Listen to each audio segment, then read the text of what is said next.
मान लो एक कंपनी थी FAREB लिमिटेड।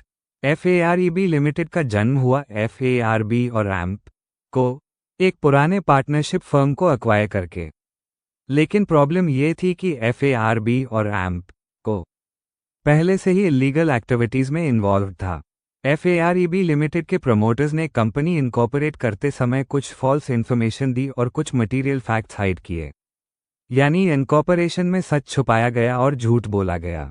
कुछ मेंबर्स ऑफ पब्लिक जो कंपनी के डायरेक्टर्स या प्रमोटर्स नहीं थे ने NCLT national company law tribunal के पास जाकर ऑब्जेक्शन किया कि भाई, इस कंपनी को ऐसे इनकॉर्पोरेट किया गया, ये ठीक नहीं है।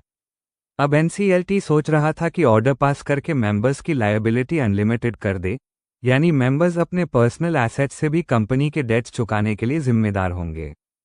Provision as per companies act 2013 section 7(7). अगर कंपनी इनकॉर्पोरेट करते समय फॉल्स या इनकरेक्ट इन्फॉर्मेशन दी गई हो, या मटेरियल फैक्ट छुपाए गए हों, या फ्रॉड्यूलेंट तरीके से इनकॉर्पोरेशन हुई हो, तो NCLT मेंबर्स की लायबिलिटी अनलिमिटेड कर सकता है। लेकिन ऑर्डर पास करने से पहले NCLT को कुछ प्रिकॉशंस लेने होंगे।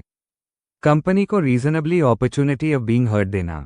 कंपनी के सभी ट्रांजैक्शंस, ऑब्लिगेशंस और लायबिलिटीज पहले से किए गए पेमेंट्स को कंसिडर करना। कंक्लूजन: ऑर्डर लीगल होगा अगर कंपनी को अपना पक्ष रखने का मौका मिला, ट्राइब्यूनल ने पहले से हुई ट्रांजैक्शंस और ऑब्लिगेशंस को कंसिडर किया।